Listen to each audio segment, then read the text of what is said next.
Hola compañeros del grupo, les habla Carlos Carmona con una nueva videolección en la cual conversaremos sobre este estudio científico que lleva por nombre hallazgos de signos de motoneurona inferior en lesiones de motoneurona superior. Aquí podemos encontrar la imagen del artículo científico, el cual fue realizado por los investigadores Jeffrey Floorman, Hugues Dufau y Anand Rugani. El objetivo de este estudio es demostrar que la hipotonía y la arreflexia o hiporreflexia no solo están presentes en lesiones de motoneurona inferior como es comúnmente conocido. Entonces los investigadores plantearon la siguiente hipótesis. La hipertonía y la hiperreflexia son respuestas clásicamente descritas a la lesión de la neurona motora superior. Sin embargo, la hipotonía aguda y la arreflexia con déficit motor son hallazgos característicos después de muchos ataques al sistema nervioso central, como accidentes cerebrovasculares o ictus y shock espinal. Entonces, si comúnmente se conoce que la hipertonía y la hiperreflexia son signos característicos de lesiones de motoneurona superior, ¿cómo era posible que otros signos como la hipotonía y la hiporreflexia o arreflexia se encontraran tras lesiones de motoneurona superior si estos son signos de motoneurona inferior? Antes de profundizar en el porqué y en el estudio, debemos mencionar la vía córtico-espinal. La vía córtico-espinal es la encargada de llevar los impulsos desde la corteza hasta la médula y de la médula a los músculos para producir el movimiento. Esta tiene origen en el área motora primaria o área 4 de Brodmann, en el área motora suplementaria o área 6 de Brodmann y en el área somatosensitiva primaria, área 3, 1 y 2 de Brodmann.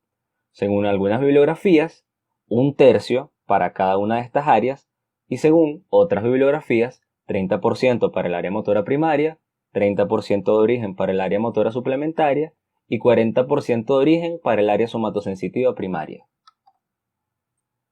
Cuando estudiamos las funciones de dichas áreas, encontramos que el área motora primaria se asocia al movimiento voluntario, a los movimientos individuales de diferentes regiones del cuerpo. En esta área está representada la mitad contralateral del cuerpo, mediante un mapa que se denomina homúnculo motor.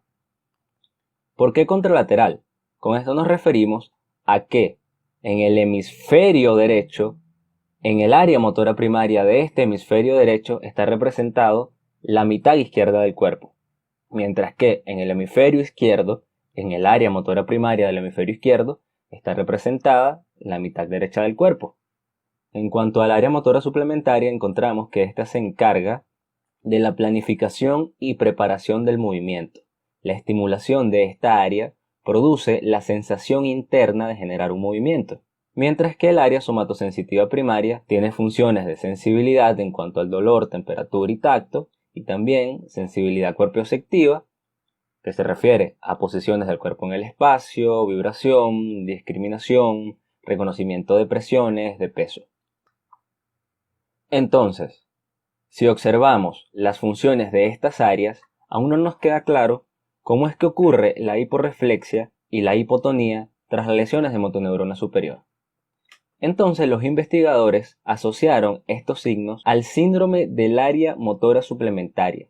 Mediante la resección quirúrgica de esta área se producen una serie de características que ellos mencionan que van ocurriendo en 3 fases. Número 1, ocurre una asinesia contralateral, es decir, pérdida del movimiento. Número 2, hipotonía o hiporreflexia. Y número 3, si la resección de esta área es producida en el hemisferio dominante, viene acompañada con afasia expresiva. Entonces, ¿cómo ocurre esto? Si se supone que la vía corticoespinal es la encargada de enviar los estímulos para la producción del movimiento. Para ello debemos conocer el aporte funcional que le da a cada área de la corteza donde se origina esta vía. Entonces tenemos que el área motora primaria, con una estimulación muy baja, produce un movimiento voluntario. El área somatosensitiva primaria se encarga de enviar la información sensorial necesaria para el movimiento, pero el área motora suplementaria tiene una función inhibitoria sobre el movimiento, y además los investigadores describen que existen áreas motoras ejecutivas que también tienen funciones inhibitorias. Estas áreas las encontramos, por ejemplo, en la parte inferior de la corteza parietal y también en la circunvolución anterior del cíngulo. Los investigadores llamaron tanto a estas áreas motoras ejecutivas como al área motora suplementaria áreas motoras negativas, porque envían una función inhibitoria para el movimiento. El área motora suplementaria no solo se encarga de la planificación y preparación del movimiento, sino que tiene funciones de inhibir y de detener una acción.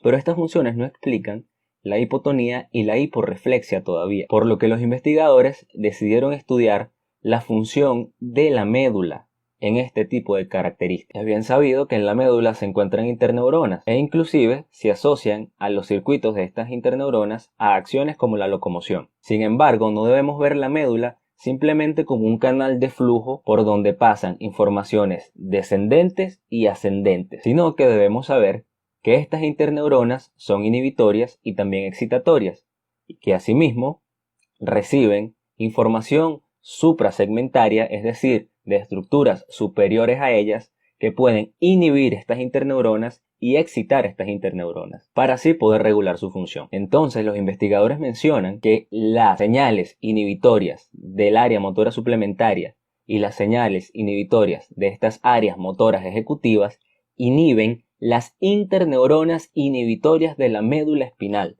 Es por esto que también explicamos la hiporreflexia. Es bien sabido que el arco reflejo, al ser un reflejo monosináptico, es controlado por los circuitos presentes en la médula.